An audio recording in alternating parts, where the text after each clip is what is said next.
नमस्कारम साथियों, welcome to study कोंडा। आज की क्लास में हम एक इम्पॉर्टेंट प्रैक्टिस सेट को प्रैक्टिस करेंगे। ये हमारे सीटेट के एग्जाम का पिछले ईयर का प्रैक्टिस सेट होने वाला है।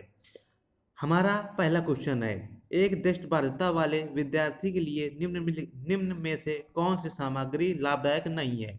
हमको यहाँ पर निगेटिव छांटना है। हमारे ऑप्शन है स्पर्शलिक ग्लोब, ऑप्शन बी छोटे अक्षर वाली पुस्तक, ऑप्शन सी दृष्टपट पठन software, option D brain lip वाली पुस्तक। जो हमारा यहाँ पर ब्रेन लिप है, इससे दृष्टिबाधितों को पढ़ने के लिए बहुत ही मदद मिलती है। इसलिए हमारा दृष्टिबाधितों के दृष्टिकोण से हमारा ब्रेन लिप सर्वाधिक महत्वपूर्ण होता है। जो हमारा ऑप्शन है सी है दृष्टपट पठन सॉफ्टवेयर, इससे भी दृष्टिबाधितों के लिए पढ़ने में आसानी होती है। और जो ऑप्शन ए है स्पर्शलिक ग्लोब, ये भी क्या होता है, स्पर्श करके ग्लोब को स्पर्श किया जाता है और उससे ग्लोब के बारे में हमको जानकारी मिलती है, जिससे दृष्टिबाधित भी ग्लोब की ज्ञान ले लेते हैं। जो हमारा लेकिन ऑप्शन बी है छोटे अक्षरों वाली पुस्तक दृष्टिबाधितों के लिए अच्छी नहीं होगी। जो यहाँ पर हमारी छोटे अक्षरों वाली पुस्तकें होती हैं, एक तो देखो वो क्या होते हैं, दृष्टिबाधित होते हैं और ऊपर से छोटे अक्षर वाली पुस्तक है, तो ये हमारे अनुपयोगी होती है, इसलिए कोई लाभदायक नहीं होता। हमारा राइट ऑप्शन हो जाएगा option B. Next question friends, हमारा अगला प्रश्न है, एक सृजनात्मक बालक में निम्न में से कौन से गुण मौजूद होंगे। हमारे ऑप्शन है अपसारी चिंतन, ऑप्शन थर्ड है अमूर्त चिंतन की योग्यता, ऑप्शन फोर्थ है नवीन आमुख उत्पादन की योग्यता। जो हमारा ऑप्शन फर्स्ट है अपसारी चिंतन, इसमें क्या होता है, कोई एक समस्या होती है उसके बहुत सारे हल हम निकाल सकते हैं, ये हमारा अपसारी चिंतन होता है। जो हमारा अपसारी चिंतन होता है, उसकी कोई समस्या है उसका मात्र एक ही हल होता है, ये हमारा अपसारी चिंतन होता है। तो हमारे सृजनात्मक बालक की बात हो रहा है, तो उसके पास कौन से गुण होंगे, तो हमारा सबसे पहला हमारा होगा अपसारी चिंतन, और होगा अमूर्त चिंतन करने की योग्यता, ये भी होगी, और ऑप्शन फोर्थ भी नवीन आमुख उत्पादन की योग्यता। इसलिए हमारा राइट ऑप्शन हो जाएगा ऑप्शन नंबर सी, हमारा राइट ऑप्शन हो जाएगा। नेक्स्ट क्वेश्चन फ्रेंड्स, हमारा अगला प्रश्न है, पाठ्यक्रम को जल्दी पूरा करने के लिए एक शिक्षिका हमेशा अपनी पसंद के ही कुछ बच्चों से उत्तर पूछ लेती है, शिक्षिका द्वारा किया गया ये कार्य है। हमारे ऑप्शन फर्स्ट है पाठ्यक्रम को पूरा करने हेतु न्यायच्युत है, अर्थात जो पाठ्यक्रम को पूरा करने के दृष्टिकोण से शिक्षिका द्वारा ये जल्दी जल्दी किया हुआ क्रियाकलाप सही है। ऑप्शन बी है यह दर्शाता है कि शिक्षिका में अपनी कक्षा के श्रेष्ठ बच्चों को पहचानने का अच्छा कौशल है।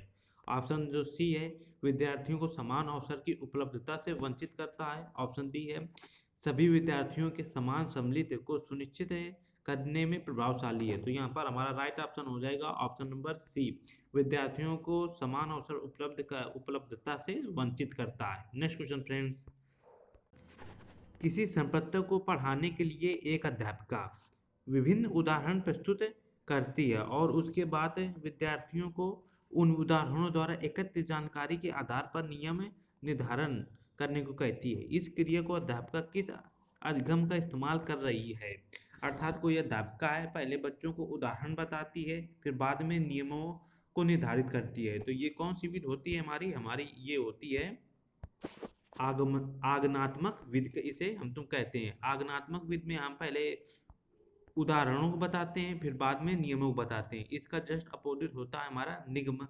निगमनात्मक विधि। इसमें क्या होता है, पहले हम नियमों को बताते हैं फिर बाद के उदाहरण को बताते हैं। Next question friends, next question है फ्रेंड्स, कक्षा नियमन में विद्यार्थी की सहकारिता हेतु एक अध्यापक को क्या करना चाहिए। हमारे ऑप्शन है स्वयं ही कठोर और अटल नियमों का निर्धारण करना चाहिए। ऑप्शन बी है विद्यार्थियों के दुर्व्यवहार के बारे में अभिभावकों को बार बार शिकायत करना चाहिए। ऑप्शन सी है मापदंडों का पालन न करने पर विद्यार्थियों की भर्त्सना करनी चाहिए अर्थात दंड देना चाहिए। और ऑप्शन डी है मापदंडों और नियमों को स्थापित करते समय विद्यार्थियों की सहभागिता।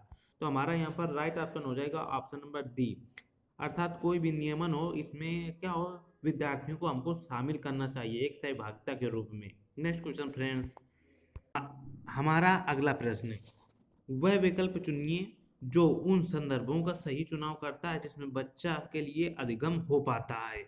हमारे ऑप्शन है हमारा फर्स्ट ऑप्शन खेलकूद, घर और कक्षा कक्ष। तो बच्चों के अधिगम के बारे में पूछ रहा है यहाँ पर, तो हम बच्चों का अधिगम खेल कूद द्वारा भी हो जाता है। खेल के द्वारा बच्चे बहुत कुछ सीखते हैं और घर में भी बच्चों का अधिगम होता है और कक्षा कक्ष में भी बच्चों का अधिगम होता है। इसलिए हमारा राइट ऑप्शन हो जाएगा फर्स्ट, सेकंड, थर्ड हमारे राइट ऑप्शन हो जाएंगे। नेक्स्ट क्वेश्चन फ्रेंड्स, हमारा अगला प्रश्न है, निम्नलिखित में से कौन सी तकनीक छात्रों में समस्या समाधान कौशलों के विकास हेतु प्रभावशाली नहीं है।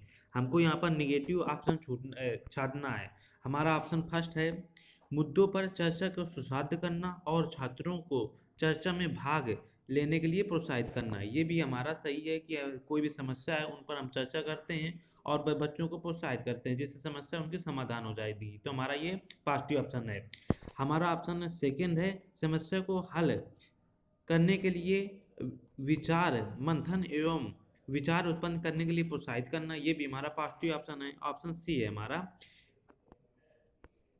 समस्या का समाधान खोजने के लिए छात्रों को विविध प्रकार की शिक्षण सामग्री प्रदान करना। ये भी हमारा पॉजिटिव ऑप्शन है। जो ऑप्शन डी है हमारा, हर समस्या के लिए एक ही जैसी पूर्व निर्धारित चरण दर चरण प्रक्रिया का इस्तेमाल पर बल देना। अर्थात तो कोई समस्या है, समस्या भिन्न भिन्न होती है, लेकिन हम क्या उनको सॉल्व करने के लिए एक ही प्रकार की विधि का प्रयोग कर रहे हैं, जिससे ये हमारे हर समस्या समाधान के लिए अच्छा नहीं होगा। हमको निगेटिव छाड़ना था, अर्थात निगेटिव भाई हमारा क्या होगा, निगेटिव हमारा ऑप्शन यहाँ पर फोर्थ सही हो जाएगा। नेक्स्ट क्वेश्चन फ्रेंड्स, हमारा अगला प्रश्न है, निम्न में से कौन सा एक संरचनावादी कक्षा का अवलक्षण है। हमारे ऑप्शन है, ऑप्शन फर्स्ट है, अधिगम प्रक्रिया में अधिगमकर्ता निष्क्रिय होते हैं।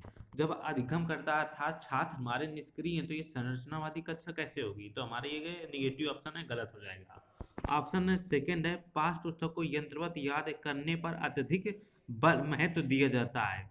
तो ये भी गलत है, क्योंकि याद यंत्रवत, याद मतलब क्या, हमारा एक निगेटिव टैग वर्ड होता है। याद करना, दंडवत देना, यंत्र मानकीकृत करना, ये सभी हमारे निगेटिव टैग वर्ड होते हैं, अर्थात ऑप्शन के निगेटिवनेस को दर्शाते हैं, इसलिए ये भी हमारा गलत हो जाएगा। ऑप्शन थर्ड है हमारा, कक्षा में बच्चों को प्रश्न पूछने के लिए प्रोत्साहित नहीं करना। अर्थात बच्चे बच्चे कोई प्रश्न करना चाहते हैं, आप उनको रोक रहे हैं बार बार, तो ये संरचनावादी कक्षा का अवलक्षण नहीं होगा। हमारा ये भी निगेटिव हो जाएगा। लेकिन जो ऑप्शन फोर्थ है, कक्षा कक्ष में बच्चे के पिछले अनुभवों का उपयोग नए ज्ञान की रचना के लिए करना, ये हमारा बिल्कुल पॉजिटिव ऑप्शन है, क्योंकि हमारा NEP 2020 भी कहता है कि जो बच्चे का जो ज्ञान है वो पिछली कक्षा के अनुसार उसी के आधार को मानते हुए उसको आगे बढ़ाना चाहिए। अर्थात उसका ज्ञान पिछली कक्षा के अनुसार उसको संबंधित होना चाहिए। तो हमारा ऑप्शन नंबर डी एकदम सही राइट ऑप्शन हो जाएगा। नेक्स्ट क्वेश्चन फ्रेंड्स, हमारा अगला प्रश्न है, निम्न में से कौन सी विचारधारा बच्चों के अधिगम में अवरोधक है। हमारा ऑप्शन फर्स्ट है, त्रुटियों अधिगम की प्रक्रिया का एक ही हिस्सा है। बिल्कुल सही है, जो बच्चे त्रुटियां करते हैं वो अधिगम की प्रक्रिया का एक हिस्सा होता है, अर्थात वो बच्चों की सोचने की क्षमता को दर्शाते हैं। ऑप्शन बी है हमारा, अधिगमकर्ताओं के लिए त्रुटियां करना एक लज्जादायक है। यही हमारा एक क्या निगेटिव ऑप्शन होगा, क्योंकि हमको अवरोधक बताना है अर्थात निगेटिव ऑप्शन छाड़ना है। ये हमारा राइट ऑप्शन हो जाएगा। नेक्स्ट क्वेश्चन फ्रेंड्स, अगला प्रश्न है हमारा, कोविड-19 महामारी के दौरान तनाव में विद्यार्थियों के प्रदर्शन को नकारात्मक रूप से प्रभावित किया। यह निम्न में से किस प्रकार के संबंध को स्पष्ट करता है। अर्थात जो हमारे कोविड-19 के कारण जो बच्चों पर नकारात्मक प्रभाव पड़ा वो किस रूप में है। हमारे ऑप्शन है, प्रतियोगिता और संज्ञान के रूप में। ऑप्शन बी है, संज्ञान और संवेग के रूप में। ऑप्शन सी है, आनुवांशिकता और निष्पादन के रूप में।